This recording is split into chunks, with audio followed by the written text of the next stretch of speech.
So recently I decided to return to one of my favorite series of all time, Jak and Daxter. Even though I've played through the trilogy many times as a kid, there was a couple games I never got the chance to play. Now that I completed the whole franchise, I still think that if you only played the trilogy, then you really don't need to play the others. Regardless, this video will be a compilation of all my reviews for this series. Thanks for watching. Going back to 2001, I was just a kid, and one Christmas I received this game called Jak and Daxter. I had no idea what this game was about, all I saw was a furry orange creature on the front cover. I opened the case and saw this large map and was taken back by how much you would be exploring. This was back when games actually came with maps and manuals, but when I started playing Jak and Daxter, my experience with this game made me fall in love with the franchise. This was one of the franchises that I truly grew up playing, and this first game was my initial experience with that. So let's dive in and discuss Jak and Daxter, the Precusor Legacy, a little bit further.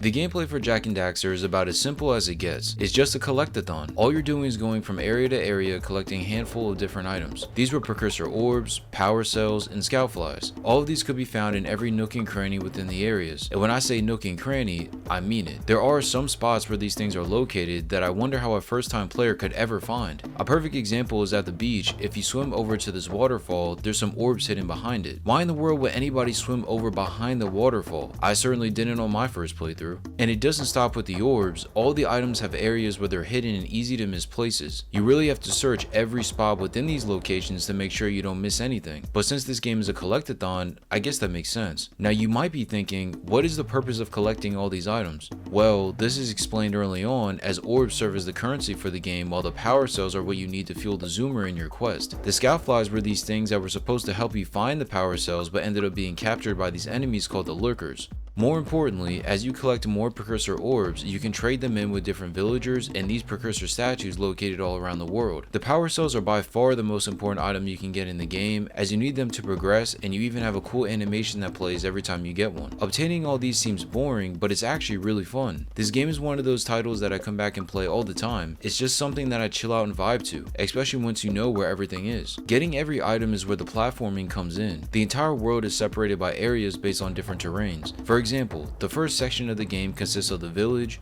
beach, jungle, and island. Across all these areas is where the collectibles can be found. Reaching these requires you to jump and roll all over the place, getting to hard to reach ledges in order to get everything possible. The most important thing about the traversal is that it's easy. The control scheme to the movement itself is just as easy to pick up and understand. If I was able to get it as a kid, then anybody that can hold a controller can play and beat this game in its entirety. Now because you're platforming, there's going to be plenty of times you end up falling to your death or missing jumps. That's just part of it. But the checkpoints are very forgiving when you die, starting you right from where you left off, so you don't waste too much time on the same sections. I would say the hardest part when it comes to the platforming is not overshooting how far you will roll when moving fast. There were so many times I overshot my roll and ended up jumping off a cliff, missing a platform entirely. It's really easy to do. Now this game does spice it up a little bit, as you're doing things in between purely collecting. You can complete various tasks to earn power cells instead of just finding them like you do with everything else. In the areas within the world that I already mentioned, you can do tasks from the characters which, upon completion, will reward you with a power cell. For example, there's a lady in the village who needs someone to push a bird egg off a cliff.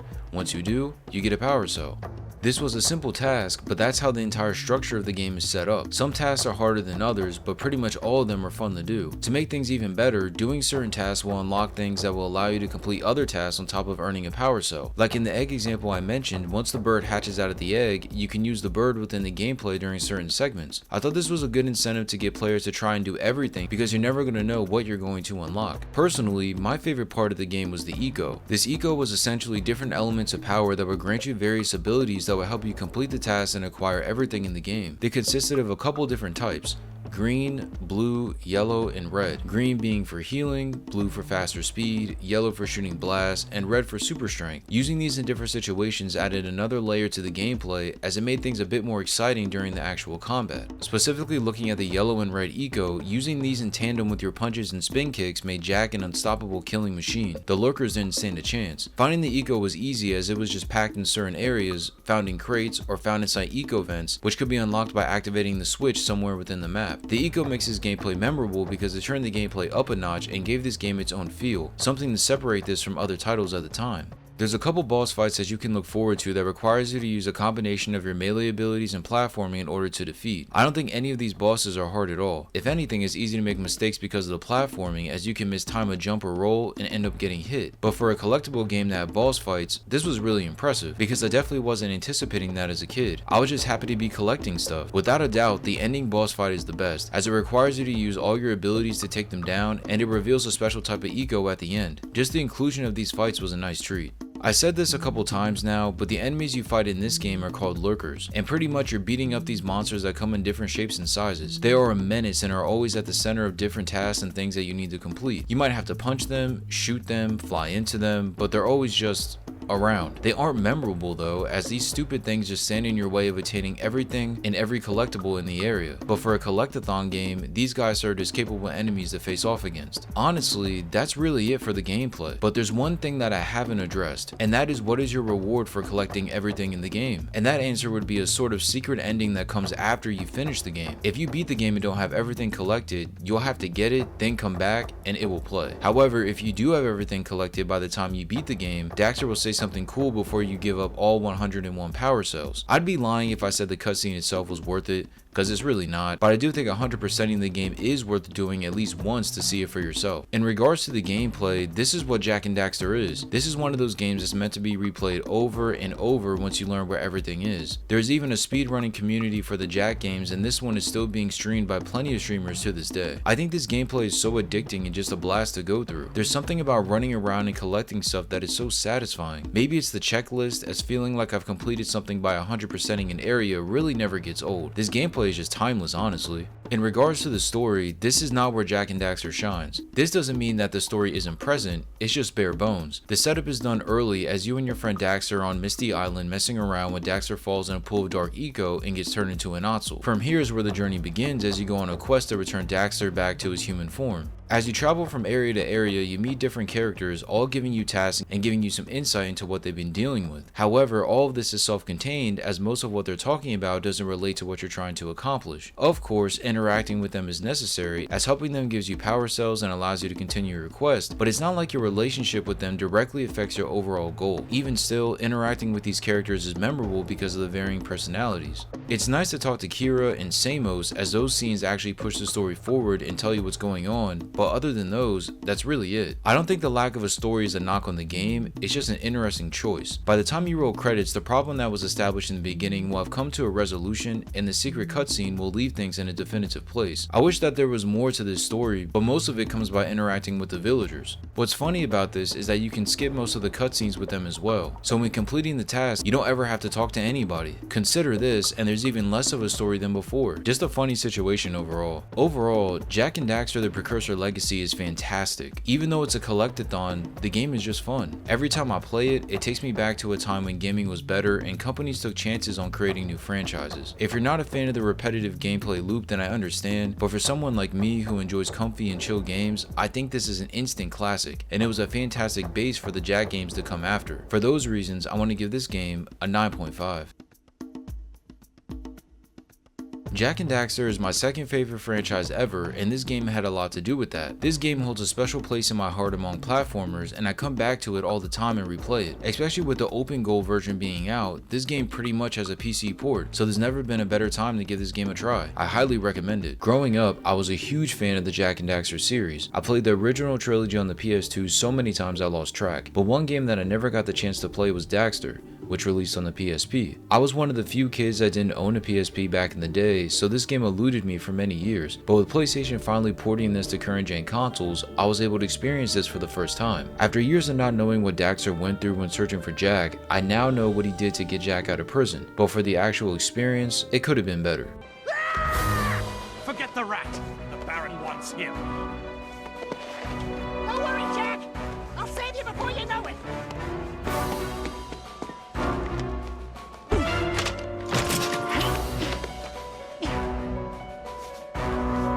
The gameplay for Daxter feels like it does during the segments in Jak II and III. If you played either of those games, then you know what I'm talking about. Everything feels smaller in scope and scale and puts you in the perspective of the Ottsel. Just like in the other games, you can run around and double jump onto ledges and platforms, with him being just as nimble as before. However, this game adds a bit more to his gameplay than we had in the original Jak games. This came in the form of the bug swatter. This bug swatter was your primary weapon, as you would use it to swat metalhead bugs in a bunch of different levels. Before, you would use Daxter's hands and feet to perform physical attacks, but that wasn't the case this time around. I wouldn't have been mad if the devs reused that again for this game, but I was cool with the bug swatter once I began to use it. Using this is as simple as it gets. You literally just spam the square button and Daxter starts swatting at everything. But where the bug swatter gets interesting is when you start learning different extermination tank sprays based on different colored eco. The different ecos included green, blue, and red. Each of these ecos offer different functionality for the swatter that was helpful depending on the specific situation. The green eco was a gas-like substance where spraying it would slow down and stun the bugs you went up against, leaving them vulnerable for attacks. The red eco would turn the gas into flames, creating a flamethrower that would burn up the bugs and burn down certain obstacles that might be blocking your way forward. The last eco was the blue, which provided you with a high range damage projectile type of effect, killing multiple enemies with only a couple shots. I liked using each of these different ecos equally, as there wasn't one that I leaned into more than the others. I sort of just used them whenever I wanted to. This isn't a bad thing, it's just that none of them stuck out to me from each other. Regardless, as you unlock these, you'll see that you need to use a combination of the three in order to defeat all the bugs because they're all useful. Even with these cool effects, the most important aspect of the extermination tank was that you could use the eco to reach different ledges and platforms. The tank doubled as a pseudo jetpack, allowing you to use the eco to glide yourself to areas that you wouldn't be able to access otherwise. This mechanic seems minute on the surface, but with the way this game is designed, is actually the most important mechanic in the game. Just like the other Jak games, this game's platforming is still a priority, so using this jetpack to reach every area is crucial in order to progress. Using it isn't difficult at all, as by simply pressing a button you can jump up, and then holding another button, your tank will emit the eco gas, and by moving the analog stick, you will start moving across a certain area. You would think you could do this endlessly, but the devs implemented a way to make it a bit more challenging. The eco tank had to be filled by collecting these green balls of eco that would fill up the tank and then allow you to use the tank, but these weren't found just on the ground, but were in the air as well. So as you're in the middle of gliding across gaps, these green eco pickups will be floating in the same path. Why, you might ask? Because you can only glide for a few seconds, but by collecting the eco power-ups while gliding, you can keep extending the glide infinitely. This is present in almost every level in the game, so you gotta get this down or you won't be able to beat the game. This brings me to one of my issues with this title. Sometimes there would be these jumps that were extremely hard to clear. Now before you start looking at me funny, for a game where platforming is a large focus, there should always be an obvious way to reach every jump. There are certain parts of the game where it seems like Daxter can't reach the ledge, and I spent a while doing the same jump over and over. I know this comes with the type of game that this is, but if Daxter's jump was adjusted just a bit, I think these sort of situations could have been avoided. Honestly, this wasn't a huge issue because you could chalk this up as a skill issue, but it was still annoying nonetheless. Thankfully, this didn't happen too much over my time playing the game. What I thought was cool was how you were able to explore a small square of Haven City, as the game takes place in a person's exterminator shop and some areas around it. As you leave the shop, you can hop in a vehicle and drive to certain areas where you would then complete the missions. Now I did mention that it's a small square of the city, and I'm not exaggerating. If you try to fully explore the city, you can, as there's these red barriers that prevent access to the next area. This just reminded me that I'm still playing a PSP game at its core, even though there was a bit of freedom. Regarding the levels themselves, I thought these were just okay. None of them stuck out to me. They seemed like basic levels that allowed us to use Daxter the way the devs had in mind. Nothing groundbreaking or memorable to make me say, wow, that was amazing. But each level just fit, which isn't a bad thing. I mentioned the bug swatter already, but within each of these levels you had to swat a whole bunch of bugs using the different types of eco and then collect a certain amount of something to complete the mission. This was pretty much the same for the majority of the levels in the game. This made the game comfy and just a vibe. The gameplay loop itself was pretty repetitive as you're jumping, gliding, and killing bugs all over these levels as you try to complete each mission. If anything annoyed me, it was just missing jumps or falling off ledges. There is an area of the game that takes place in a forest-like area where you use a glider to complete the tasks. I thought this was a great area as flying around hitting bugs is really fun. It reminded me of the normal driving in Jak 2 and 3, but with Daxter instead. This flying type of gameplay is present in some of the other levels too, but it wasn't the focus. It's more of like an add-on that is included within the levels, a sort of break in the action. But even still, I thought they fit in really nicely in regards to pacing. To my surprise, there's a couple boss fights in the game. Now I was torn on these because these fights were fun, but at the same time, I thought their design could have been a bit better. Too many times I found myself thinking, what am I supposed to be doing here? How am I supposed to kill this thing? The biggest issue that appeared during these fights was the camera. There were so many many moments where I died because the camera wasn't positioned right, or I couldn't see where I was supposed to jump because the camera didn't show the area correctly. This made the fights a bit harder than they were supposed to be. Normally, I would chalk this up to a skill issue, but how are you supposed to jump accurately and see where everything is when the camera's positioning is off? It doesn't make any sense. Then when you consider how easy it is to get hit, and you might find yourself dying a lot in these fights. Even still, these are fun to go through when you encounter these, but I don't think the execution was quite at the level that it needed to be. However, considering that this was on the PSP, it's so impressive that the devs even got all of this to work on a handheld. On to my favorite area of the game, the dream levels. Early on in the game, you have the ability to enter these dream levels in your sleep by collecting a certain number of Precusor orbs within each level. Honestly, I'd be lying if I said the main game was better than these because I enjoyed these mini games way more. They're exactly what you would expect for a Jak and Daxter type of game, with Daxter performing a certain movement in order to progress. For example, the first level has you recreating a Matrix type of scene, with Daxter wearing a full attire and fighting off a bunch of enemies that look like Gaul from the first game. In order to fight the enemies, you have to press the correct face button at the proper moment, leading the Daxter killing the enemy in front of the symbol. Take this concept and apply it to the other levels, and those are what the dream levels consisted of. I don't know, maybe it's because of my age, but I just enjoyed these more than the normal game. I might be a sucker for these type of games, but I think these mini games are really well done. Speaking of mini games, there was some present within the normal levels. They would consist of you pressing a combination of the face buttons at certain times in order to hack something or unlock something. If you play Jak 2 or 3, then you would be very familiar with how these work. These games play just like the ones in those games, so it felt very natural and smooth, but this leads to two more issues with the game. I think this game was in desperate need of a mini-map. It was by no means hard to find what you were looking for, but trying to get back to the entrance of these places was a lot harder than it needed to be. I spent so much time going in circles because I wasn't sure of where to go next. Maybe the intent was to reduce the hand-holding, but a map or a marker would have went a long way in making the entire navigation easier. It's like they want you to memorize where the entrance was, and then once you complete each mission, you just have to find your way back. I know this was the case in the other Jak games, but in those games it's pretty obvious where you're supposed to go, but not in Daxter. Another thing that I would have liked to see was more prompts appear on screen. Like you will do something, see a cutscene, and then the game wants you to do something else, but it doesn't actually tell you. You just have to assume it wants you to do something. Maybe this is nitpicking, but there was a bunch of times where I was like, okay, I did this, now what am I supposed to do now? It was never obvious. In the other Jak games, you always had the menu tell you what mission or task needed to be done next. I could have missed something, but I think the game was just missing a piece of clarity that would have made everything a bit easier to find and understand. In its entirety, the gameplay for Daxter is actually pretty good for a PSP game. However, too many times I found myself getting annoyed by the level design and how annoying some of the jumps were. If you like platformers, this game is definitely going to be up your alley, but it doesn't do anything special. The gameplay is just basic, which is fine for a handheld title. The story in Daxter fills in the gap between the 2 years he separated from Jak at the start of Jak 2. For someone like myself who never played this, the story was the main reason I wanted to even give this game a try. By the time I reached the end, I think it was worth it. You meet some new characters and see everything Daxter had to do in order to get back to Jak. I'd be lying if I said I cared about any of these characters, but it was cool to see some new faces nonetheless.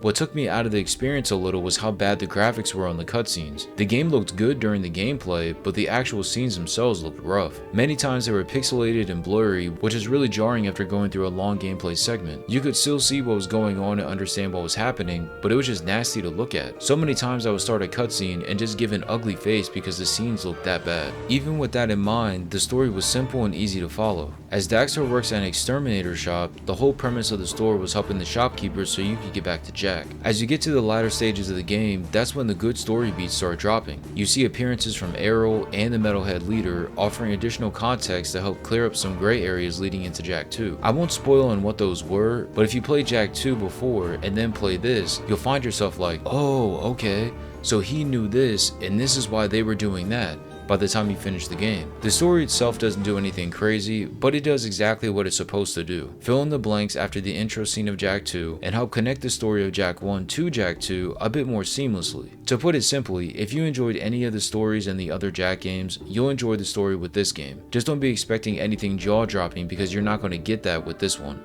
Overall, Daxter is a decent game. With this releasing on the PSP, I didn't get the chance to play this, and honestly, I'm glad I didn't. Playing this on the PS5 years later allowed me to get better gameplay graphics, allowing for a more modern experience. However, this game still feels like a PSP game, which you can view as a good or bad thing. Having played the original trilogy and Jak X, this game is just okay. But if you're like me and didn't know what happened after that opening scene in Jak 2, then you have to give this game a playthrough because it's worth it for the story. For those reasons, I want to give this game a 6.5.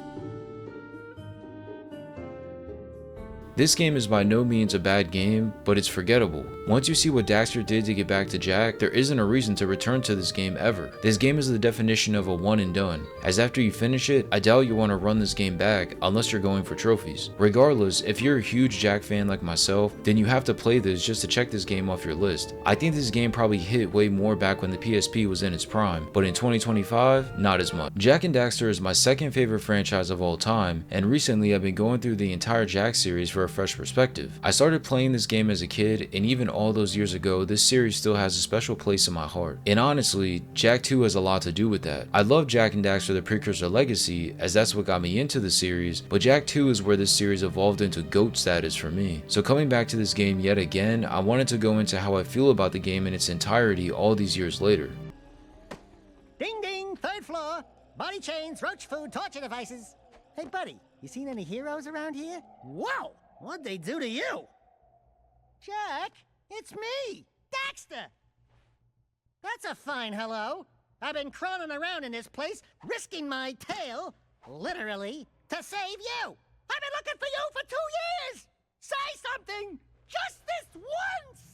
I'm gonna kill Praxis. Starting off with the gameplay, if you play Jak 1, then you know how different that gameplay was in comparison to this. The first game was essentially a collectathon, as all you did was collect stuff. However, in Jak 2, all of that was changed, as Naughty Dog took a hard left turn and changed the gameplay completely to make it more like Grand Theft Auto, which at the time was the hottest thing since sliced bread, so it made sense to try and capitalize on the direction the gaming industry was moving in at that time. The gamble was, how would it actually turn out? It's not exactly easy to replicate GTA, especially considering this game is more of a cartoon sort of art style. Nonetheless, when it all came together, I think this gameplay is insanely addicting. The best way I can put it would be on the same level as Resident Evil, as those games are very different, but in terms of how you can beat them very fast and efficiently if you know what you're doing, the same can be said for Jak 2. Once you know what missions are coming up and how to complete them, you can speedrun through the entire game. It really is that fun. Diving in on a micro level, the gameplay still has you playing as Jak from a third-person perspective, and all the platforming from before is still there, but it's everything in between which has been changed. Now there's missions that you go through with cutscenes before and after completion. I think the missions themselves are pretty easy to get through and understand, as I was able to beat this game many times as both a kid and an adult. Sometimes what you would have to do is a bit ambiguous, as what you had to do wasn't always explained, but with a bit of exploring you can figure out something you might not understand. However, this brings up the first issue I have with this gameplay, the checkpoints. Now, as I've already said, for me this game is very easy as I've played it a bunch of times, but for the first time player, they might struggle a lot because the checkpoints are very bad. To put it simply, if you fail a mission, there aren't any checkpoints for the majority of the missions. Once you fail the mission, you have to start from the very beginning. This makes getting through every mission a slog if you're really struggling with the game. Not having checkpoints makes this game a lot harder than it needed to be, so if you think this game is really difficult, I understand. Furthermore, I love how well the combat flowed within this game. The combination of physical attacks and weapon gameplay made everything come together so seamlessly. When the enemies, called the metalheads, pull up and try to attack you, you can do these sick punch kick combos followed by a gunshot at the end. Take that concept and apply it to all the enemies and the combat becomes too much fun. Of course, the devs did a great job at keeping everything sort of in the universe, as the guns were themed off the different ecos that we saw from before. The morph gun had 4 different types of variants: the scatter gun, blaster, Vulcan Fury, and Peacemaker. Each variation had a different color which represented a different function. You unlock these gradually as you progress through the game, but what I liked is that you never were forced to use just any one of them once you had them all unlocked. The choice was always yours. Personally, I used the yellow blaster variant more than the others. It came with a bunch of ammo, and by combining it with these jumping, spinning kick attacks, you were able to shoot so many enemies in all directions. It's kinda broken.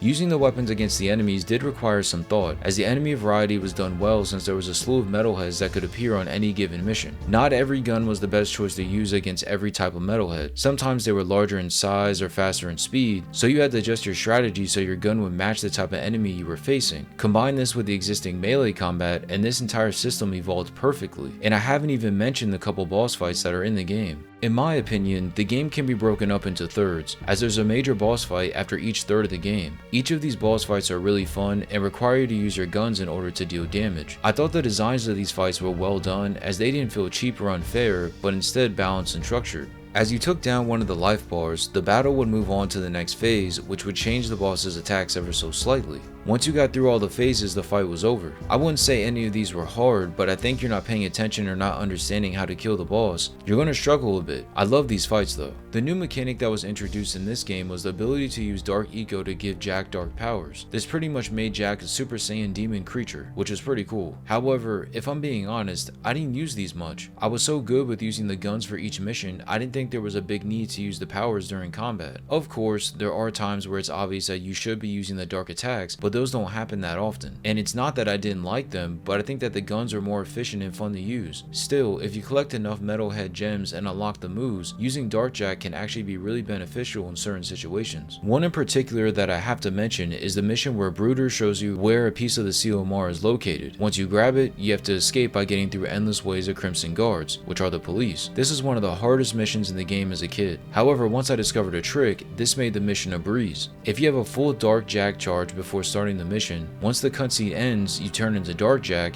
jump in the water and kill the robot. And by doing that, you're able to get on your jetboard and ride over the water and ride out the mission. It might take a bit of practice, but it's such a cool way to get past this mission. Dark Jak has its usefulness, it's just not what I gravitated towards when I played this game. Now, when not going through the missions, the real treat was just riding around Haven City. Just like the first game, there was a bunch of different areas for you to explore, but in Jak II, Haven City was easily the highlight. And to make things better, you were able to fly cars all over the city as well. As you progress, you unlock different areas of the city that were previously inaccessible, and then you're able to take on missions in those places as well. There's nothing like completing a mission and then riding around listening to that Haven City theme. It's just so comfy. But again, this brings up another issue with this game, the lack of a fast travel system. Even though I liked riding from place to place, there is no way to fast travel from one area to the next within the city. Now, before you get mad, I do know that there is a ship that you can take to some places outside the city and a rift ring that can transport you to certain areas, but it's only to these specific areas. You can't use these methods of transportation to instantly send you anywhere across the city. That's the problem. So if you're in the city and have to go from Torrance hideout all the way to the garage, you have to fly all the way there. There's no way getting around it. I love this game, but if you're a first time player, then you really might hate this aspect of it. It does slow things down in between missions and make things a bit more tedious, but I personally really enjoyed the downtime. I liked flying around the city, running over people, and messing up their cars before grabbing others. However, the lack of a fast travel system is a problem, and it's interesting the team didn't decide to input one during development. Now, I did mention that there were various locations that these missions took place in, and that is still true. I thought this game did a great job at having you do each of these missions in areas that were vastly different from each other. One mission could have you inside of a factory, while another could have you on the outskirts of town. Regardless of where you were, all these missions and locations are memorable for varying reasons. It could be because of the missions you did while you were there, or the annoying enemies that were dispersed throughout. Either way, you're bound to remember at least one of them. One of my favorite areas was the Tomb of Mar, which is definitely one of the cooler places in the game. Here you have to go through 2 trials before finishing it off with a boss fight. This happens more than halfway through the game, and it's one of the most memorable areas. The trials you do are simple, but they consist of things that are different than the majority of the other missions throughout the game. And on top of that, you get to play as Daxter. Unlike Jak I, where you only play with Jak,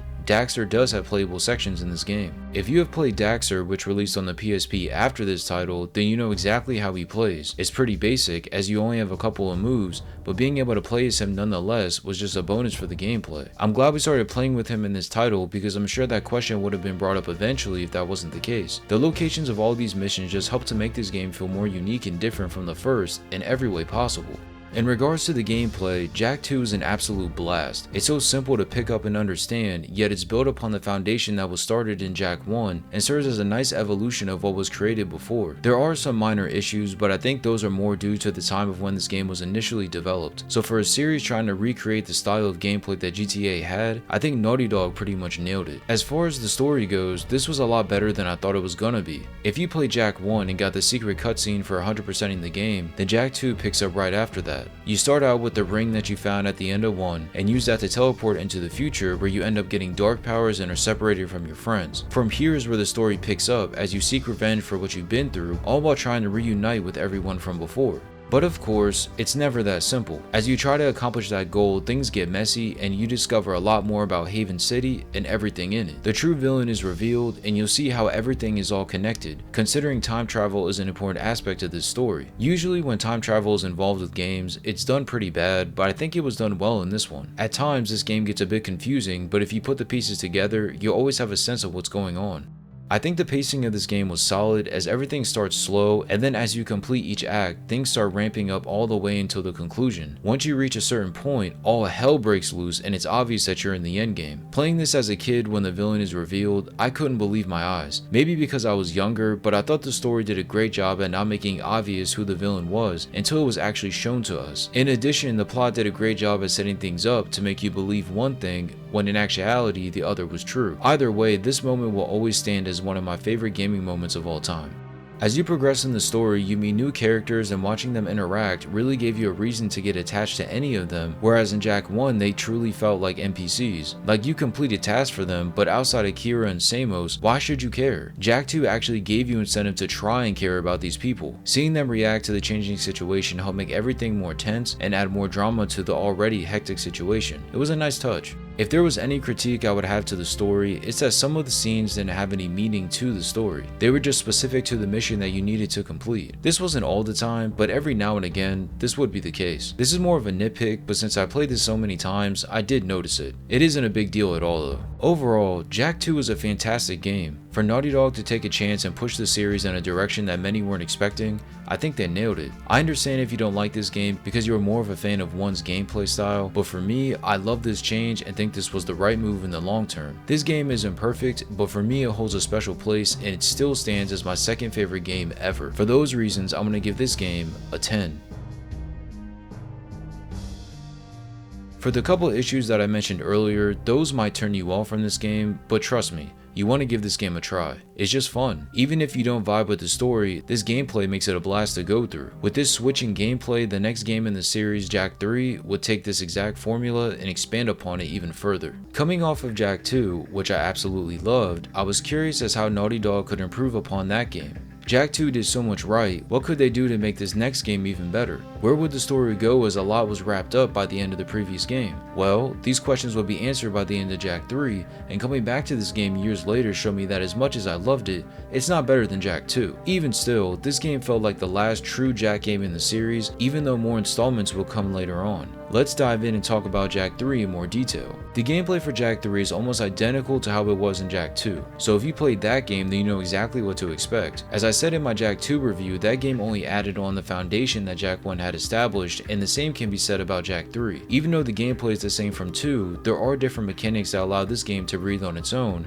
and make it stand out a bit from the second game. Most notably, the ability to use both light and dark eco powers. In Jak 2 you were only able to use dark eco, but in 3 you can now use light to sort of balance out the darkness. You're granted these powers through the Precursors, who have a larger role in this game than they did in the second one. Unlike the second game, I used these light powers a lot more than I did the dark ones. I think it's because the abilities were more defensive, which aligned more with my overall playstyle. I think this game did a great job at giving the player the option to use either power or both if they wanted to. If you're more of a defensive player like myself, you could use the light powers. If you like to be aggressive and on the offensive, then the dark powers are perfect for you. Regardless, you always had the option to use them or not, which was great. Speaking specifically about the light powers, I think they were really beneficial because of their specific abilities. All of them are useful, but the regeneration is by far the best. When you start taking damage, you can literally stop the gameplay and take a minute to refill your health. And what makes this even better is that the enemies drop light orbs that help charge your light meter, so you can keep spamming this over and over. This by itself makes the light powers better than the dark. Then when you add in the shield, it's obvious why I prefer the light over the dark. The powers are just more useful in combat.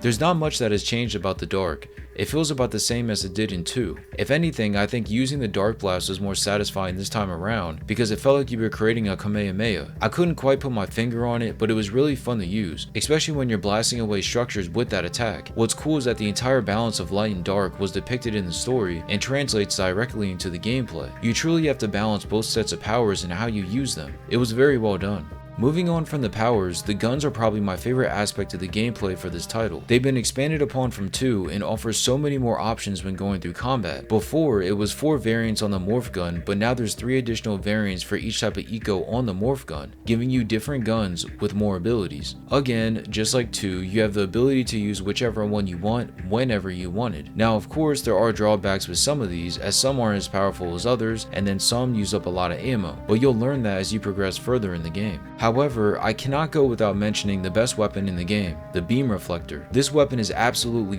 broken. The entire concept of this gun is that your bullets reflect off of all the surfaces within an area, so if you shoot and miss an enemy, it will bounce off the wall and come back and hit the enemy anyway. This sounds simple on the surface, but there's a way to maximize this. If you do the jump and spin kick attack in the air while shooting the gun as well, you will unleash a bunch of these shots that will spin all over the place. So essentially, you're filling up the entire area with a slew of bullets, killing everything in your path. Combine that attack with the sheer amount of yellow ammo that drops and can be found in chests, and this game is a breeze. Once you understand how to abuse this gun, there's no reason to use any other gun for almost all the encounters in the game. It really is that strong. Now, to be fair, there are other variants worth using. The Supernova for the Peacemaker is a notable one, but regardless of what you choose, these weapon variants add some much needed spice to this gameplay, making it even more fun than it already was. Of course, the melee combat is still here, but that is identical to what it always was. You still can do the same punches and kicks as before, so there really isn't anything to compare in this department. Like I said, it's when you use these attacks with the guns that things really start to open up. One could see this as a bad thing, but I think the melee combat is so good that it didn't need to be touched or fine-tuned, so I'm glad that this area of the game remained the same. The biggest feature in this game was the entire desert area and the missions that went along with it. This was completely different than in Jak II, where everything took place within the city and had you flying cars from place to place. In 3, we actually drove grounded cars and used the weapons mounted on them to complete missions. If I'm being honest, I was never the biggest fan of the desert and the missions. I liked being in the city and doing everything in there, but this was a nice change up to keep things from going stale.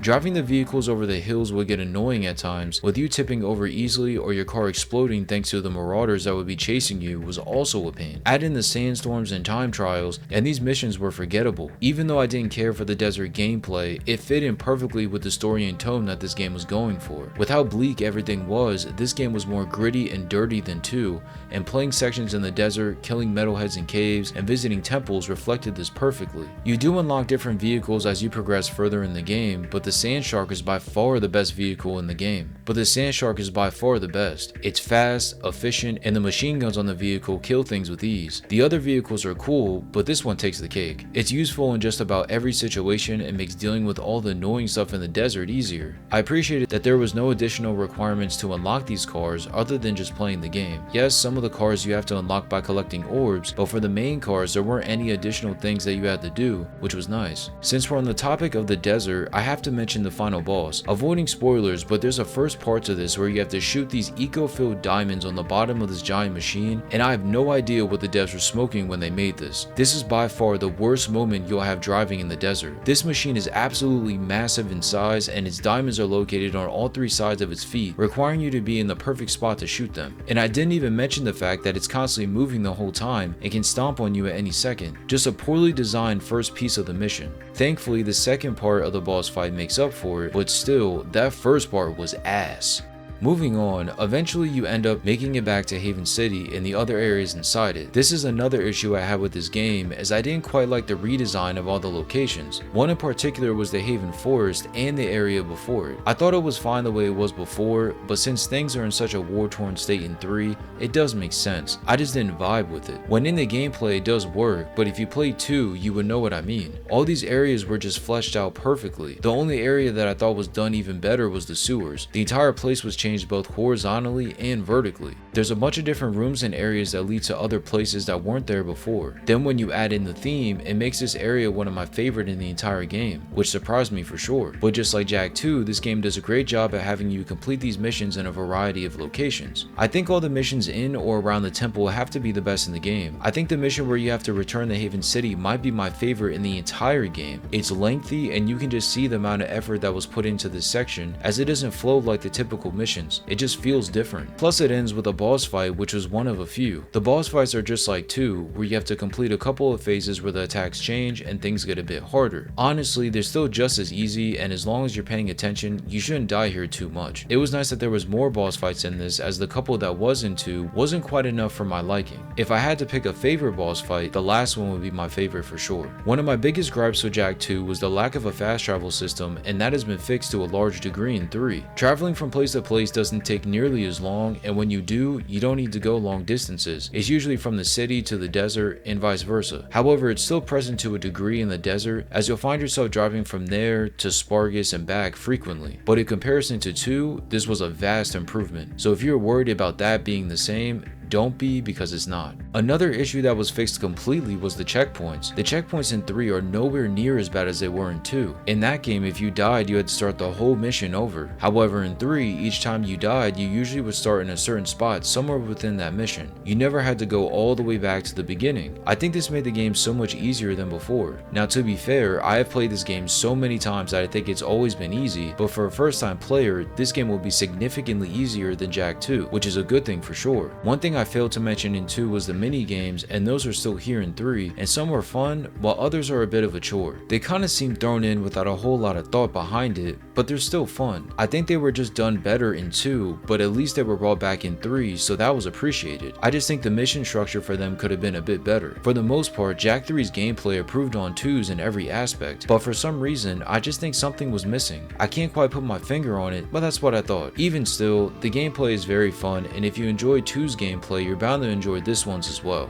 The story in Jak 3 is a bit all over the place. I think in the beginning it's more concise, but as the plot slowly unravels, there's so many different things going on that it might get a bit confusing. Then what surprised me was how easy it was to predict who the true villain was. In Jak 2 this was a bit hidden, but in 3 this was thrown right in your face early on in the first act. I don't view this necessarily as a con, but it would have been nice to speculate a bit more on who it could be. In addition, I thought the writers nailed the tone they were going for. The entire premise is that we are in the middle of a war, and the peace that we had fought so hard for in 2 no longer existed. That's reflected in the story, as all of the cutscenes are gloomy and sad, as you can feel that tone through the voice acting of each character. The entire vibe of hopelessness starts right from the beginning with the story. In 2 it was a lot more mystery, but for this plot, it was just about accepting your fate and seeing if there was a chance to fix it.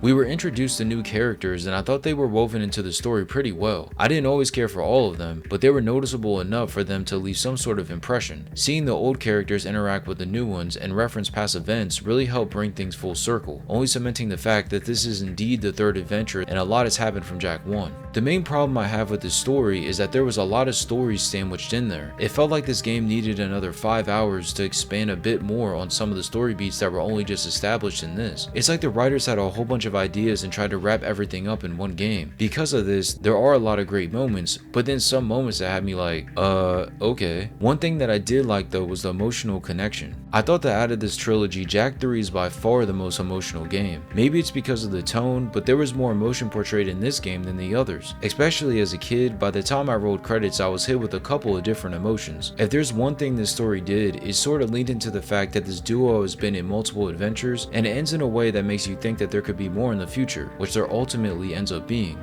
However, it's not in the way that we would have liked. I think I speak up for everyone in saying that nobody asked for Jak X and Lost Frontier, but instead, we would have rather had a Jak 4. That's a discussion for a different video, but that's just how I felt by the end. In its entirety, the story for Jak 3 is cool, but it just didn't hit the same as 2 did. Even saying that, it's worth paying attention to and seeing how this initial trilogy ultimately ends. Overall, Jak 3 is a good game. Even with some of the minor issues I have, this is still in my top 3 for the series. I think Naughty Dog did a great job at trying to make it different from Jak 2 and allowed the game to stand on its own. If the story was a bit more concise and if the desert missions were done better, then this might have been the best game in the series. Even still, I love my time playing this. For those reasons, I want to give this game a 9.5. To me, Jak 3 is the last real Jak game. I understand that Daxter, Jak X, and Lost Frontier exist, but this just feels like the ending. It's a shame that we never got a Jak 4, but if that did happen, we might not have Uncharted or Last of Us. So at the end of the day, I guess it all worked out. Regardless, finishing this game is always bittersweet, as I know that the franchise would never get better, and to this day, we still may never get a true conclusion to this series. I definitely recommend this game if you have never played it, because it's worth the money for sure. Coming off of Jak 3, I was was only a kid and I thought for sure that Jak IV was coming out. Instead, we ended up getting a racing game for this series. Because I'm not into racing games, I completely skipped out on playing this and only realized years later that this was actually canon to the franchise. If you have played 1 through 3, then you already know the stark contrast in gameplay with this versus those games, so you might understand why I skipped it. But with me being a massive Jak and Daxter fan, I had to give this game a try. And by the time I rolled credits, I'm glad I did, even though I wish it was Jak IV instead. You saw it here, folks. At least those of you who didn't die yawning or switch to the brand channel. An unknown driver wins his first big race in lackluster fashion. So, tell us what happened out there. Were you frightened? The gameplay is as simple as it gets for Jak X. You're just racing. All you're doing is going against other cars in a variety of races. That in it of itself is a con for me off rip. I love this series so much and hate the fact that we got a racing game after the epic conclusion to Jak III. But as I started playing this game, I realized that it was pretty fun. There's a lot more features and aspects to this than I was expecting, and once you understand how it works, it's pretty entertaining. So the game is broken up by qualifying for certain matches that would allow you to compete for the Grand Prix. Within those matches are a variety of modes including normal races, deathmatch, capture, circuit race, freeze rally, and others. The amount of different races made it really easy to gravitate to one over the others. In all honesty, I didn't like the normal races at all. The other modes were cool, but just your typical get in first place races were the worst. Getting ahead was always a chore, and then once you were able to get in first place, keeping that position was even more difficult. Many times I might max out the speed on my car and still get passed from behind. If that didn't happen, then I would always get shot by some car with a weapon on it from behind. This could be a missile or these mines that automatically destroy your vehicle instantly. When this happens, you would be placed all the way in the back, usually in last place, and have to fight your way all the way to first again. My issue wasn't the challenge, it just felt cheap that the other drivers could shoot you from so far back, and to make things worse, you could never truly separate from the other drivers too. As fast as I would go, you would think that if you drove perfectly, which I did at times, you'd be able to gain some distance, right? Wrong. That almost never happened. It's like the game was designed to keep you always within a certain distance of the other cars to make the races harder than they needed to be. And this was the case for every normal race. It was ridiculous. Now on the other hand, most of my enjoyment with this gameplay came from the other types of races. One in particular that I really liked was the freeze rally. In this mode, you would have to drive through these icons which would freeze the time for a bit before the timer would continue. Some of them were for 2 seconds, while others could be for 15. It all varied. Regardless, trying to get all the freeze icons and get a high score was really fun. Being honest, all the other races outside of the normal ones were fun because those issues that I mentioned before didn't exist. It's a shame that this was the case, but it is what it is. So if you didn't get it by now, this game is very repetitive, as most racing games are. You're just cycling through all the races to earn enough medals to get to the qualifier match. As you win races, the cutscenes play and you do that until you beat the game. There isn't much else to it in regards to the overall gameplay loop, which you may or may not like. It's worth noting that you earn ores from getting placements in races that you can use towards upgrades and attachments for your vehicle. An example would be if you wanted to increase your speed. Once you saved up enough orbs, you'd be able to increase the stat for the vehicle of your choice. That concept was the same for all the other stats that would give you an advantage during the races. Not every vehicle had the same stats, but they were all pretty similar. I think upgrading your cars is so important in this because of how hard it is to gain a clear advantage during these races.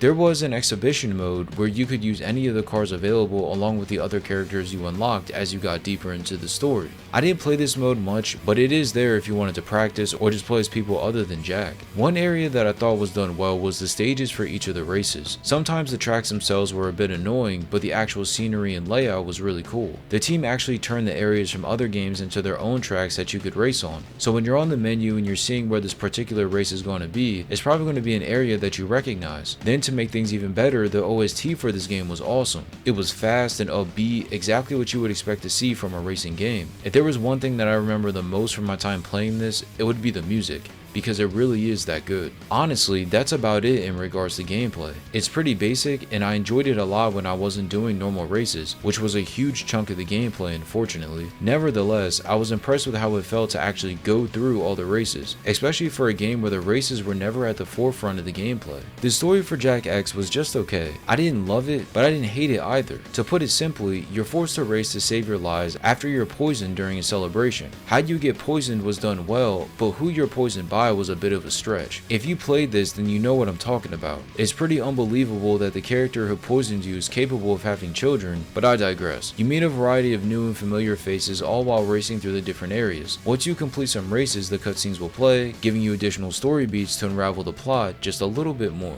One thing that I really liked about this story is that, similar to Jak II, you didn't know who the true villain was until the end. I love games that don't put the villains right in your face, but instead add a bit of mystery behind them. It's nice having to guess who really is behind all the events going on, instead of everything being spoon-fed to you. This game definitely hid this person's intentions until the end of the story, and I think it paid off for sure. It made the final race more high stakes and added more drama to an already tense situation. What I think this story does poorly is just the setup. The whole poisoning thing just felt like a reason to get everyone back together, not a continuation of what was set up in the other Jak games. And as someone who loves the original trilogy, that was a huge disappointment. The writers still did a good job because the story in this game makes sense and it's cohesive. It's just a plot that nobody asked for because they made a game that not many people wanted. Because of this, I didn't care about the plot as much as I would have liked to. It felt like more of a side story than anything else. Just a little adventure instead of being the big step forward that we're accustomed to. Regardless, you should find some sort of enjoyment going through this for the first time, but don't expect this story to hit like in the trilogy. Overall, Jak X is just okay. It's not a bad game, but it's not good either. It's definitely fun, but I can't help but feel like this wasn't necessary. Like, why not make a Jak 4 after finishing 3? Why take the time and resources to make a racing game? If anything, I would have rather had a smaller side game with the same style of gameplay as before than a racing game. To be fair though, what we got was fun, even though it's definitely got its flaws, so it's not all bad. Nonetheless, this game is definitely not what I wanted coming off of Jak 3. For those reasons, I'm gonna give this game a 7. Like I already said, this game isn't bad, it's just not what I was expecting. Since I'm a huge Jak and Daxter fan, I was going to play this regardless, but man, it was disappointing to know what we could have gotten instead. However, to take this series and make an entire racing game around it is a huge task within itself, and the fact it turned out the way it did was an impressive feat for sure. It's a shame because in my opinion, this game was really what signaled the downfall of this series. I still think that you should play this, but don't expect anything near the level of greatness that was the original trilogy. So recently I've been going through the Jak and Daxter series, and I finally got to the final game in that series, Jak and Daxter: The Lost Frontier. I played a handful of the Jak games, most notably being the original trilogy. However, I always knew that this game was on the way. I've spoken to other people and they have told me that Lost Frontier is the worst game in the series, but I wasn't truly sure until I tried it out myself, and unfortunately, they were right.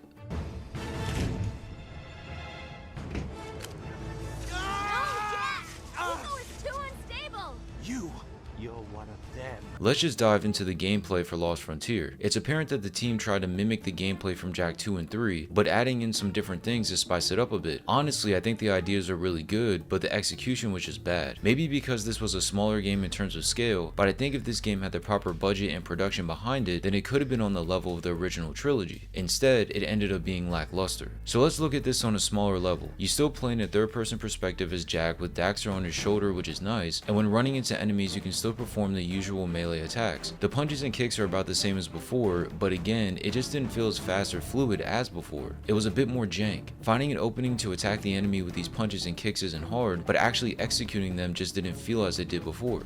Moving on to the guns, I liked how it was tied to the different types of eco like in the other games. Then the team took it a step further and added special abilities for the different ecos themselves. So for example, using the yellow eco would allow you to jump up real high while trying to reach certain obstacles. It's obvious when to use these powers based on the given situation because none of the other powers will work in order for you to actually progress. Figuring out which powers to use depending on the situation was a nice way to get you to actually think about what you're doing during the combat instead of just spamming everything in your arsenal. Using the powers to actually kill the enemies wasn't as good as I thought it was going to be. I'm not sure if it was because they weren't that effective, but they didn't seem like a viable option when fighting enemies and bosses. I gravitated more towards using the normal shots of the guns instead. I think if the powers were geared a bit more towards combat and not as much exploration and traversal, then they would have been more effective. It's like they were created for the sole fact of adding more to the guns, but they weren't a viable option in a lot of the combat situations. In its entirety, the combat itself isn't that bad. It's fun enough to where you should enjoy it if you played a Jak game before, before, but you can tell changes have been made. It's still satisfying to kill the enemies and shoot them with the guns, but how everything feels just doesn't match. I know I'm not giving a concrete reason as to what makes it feel so different, but this is one of those situations where you just have to try the game out for yourself to actually understand. The platforming is one area of Jak that has always been pretty good,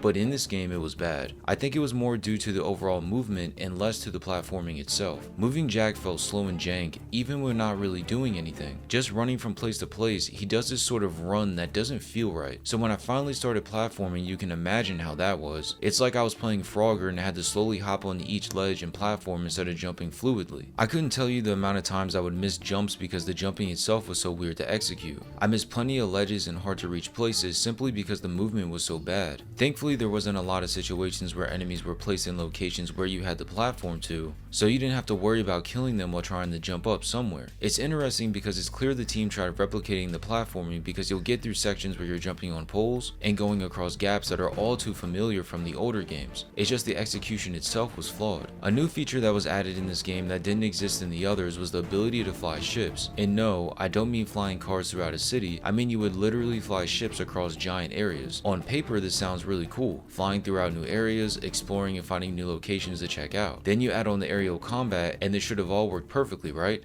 Wrong. Just like everything else, it feels jank. Flying the ship on its own was okay, as everything is calm and you can enjoy the scenery, but when fighting other ships, it doesn't mesh as well as it should. There's plenty of battles where you have to kill a certain amount of ships or another ship over multiple stages. They have a health bar that would decrease slowly as you did damage, normal stuff, but it was way too easy for you to get shot, even with the ability to boost and do barrel rolls to try and avoid damage. One cool mechanic was how you could shoot Daxter out of your ship and have him break down the rival ship for parts that you could use to improve your own ship. This could be regarding ship health or weapons, but all of it was useful. What I liked the most about the ships was the entire customization system. Back in the sort of home base for each area, you had your fleet of ships that you could customize in a variety of ways. First off, you had to choose a ship. Then you could improve different aspects like armor and weapons by adding mods to the ship. Doing this would help boost your ship in crucial areas and was such a big difference during the aerial combat. In my opinion, this is the one area that you can absolutely not forget about. If you don't upgrade your ships, you literally won't be able to finish the game. The airship sections are way too difficult to get through even with the upgrades. You have to continue upgrading and adding mods or you'll be in for a tough time. Now let's move on to the weirdest mechanic of the game, Jak Daxter, or Tasmanian Daxter. I don't even know what to call this. I don't know whose idea it was to have Daxter react to Dark Eco like this, but it didn't match at all. The whole point of Daxter being an Ottal was because he fell in a pool of Dark Eco. Beyond that, he shouldn't have any other effects that stem from Dark Eco. It makes no sense. Nevertheless, Daxter can now turn into this giant Tasmanian devil-like creature and cause havoc during certain segments. It's weird that he is limited to these certain segments and he never used these powers during the normal gameplay. In the other Jak games, the Daxter sections were always incorporated into the gameplay loop really well. This time around, it felt so segmented and rigid from before, like more of a mini game instead of part of the main mission. To make things worse, the gameplay itself wasn't really fun. You just turned into a tornado and blew through obstacles while hitting some enemies in your normal form. I don't know why this was even included in the game or the thought process behind it. Maybe the devs wanted to add something unique for Daxter, but this wasn't it. Every time one of these sections came up, I was just like,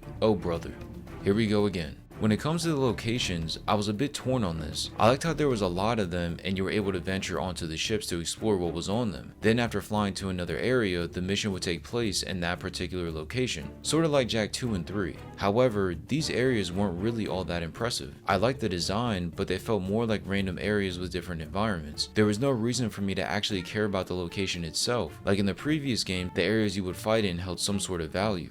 Like in Jak 2, when you completed missions in the outskirts of town, on the surface it looked like nothing but rubble, but when you realize it's actually Sandover Village from Jak 1, it makes that place have a whole lot more meaning. In Lost Frontier, that was never the case. You do visit the area where Jak was experimented on, and you see a cutscene with a flashback of that, but from what I remember, that's it. I think the locations were just a little weak in general. The biggest thing that I liked from the gameplay was the overall ideas from Jak's portion. Everything from the original games is there. The ideas were done really well, and I think what the team was trying to put together could have served as the evolution that this gameplay needed. However, the execution was off, and the gameplay ended up feeling off from what we got in the past. I think if this game had more time in the oven, tone and a larger budget, it could have rivaled the original trilogy for sure. In regards to the story, I'm gonna be honest, I didn't care at all. Right from the start with the whole mining eco from Rock's setup, it just didn't work for me. Then as the plot unraveled and you started meeting new characters, I still didn't care. None of the characters were interesting and held my attention. Even in the older games where we were introduced to new characters without any build up, they would leave some sort of impression or memory on me. In this game, that was never the case. I was just like, oh okay, another NPC, even though they might have been important to the story. If someone was talking other than Jak, Daxter, or Kira, then it was whatever. Now maybe this game's story is meant to be sort of a side journey, but there were so many characters missing in it, it was insane. By the time we left off in Jak X, we had a whole cast of characters, plenty of side people to choose from, but instead, none of them even appear in this game. And to say that it hurt the story was an understatement. For a longtime fan like myself, I was stunned by how little I cared, and I'm easily impressed. As the game went on and more was revealed, even with the plot twist later on, none of it had any weight. There was no emotional connection, no real stakes. I always felt like everything was going to be okay by the end, at least for our trio of main characters. Personally, I'm not a fan of the pirate aesthetic in general, so maybe that's why I didn't really vibe with this game's story. The villain is just underwhelming, and so many times I found myself saying, bro, what are we doing? In its entirety, this story is completely skippable, and I have no reason to ever care or remember anything that happened here. Overall, Jak and Daxter The Lost Frontier is a bad game. It doesn't feel like Jak and Daxter. To be fair, there are some good ideas that the team had in this game, especially regarding the combat. I think if these were fleshed out a bit more, then we really could have gotten a good game. Unfortunately, that wasn't the case. Add on a forgettable story and you've got the makings for a trash game. And unfortunately, that's what this was. For those reasons, I'm going to give this game a 5.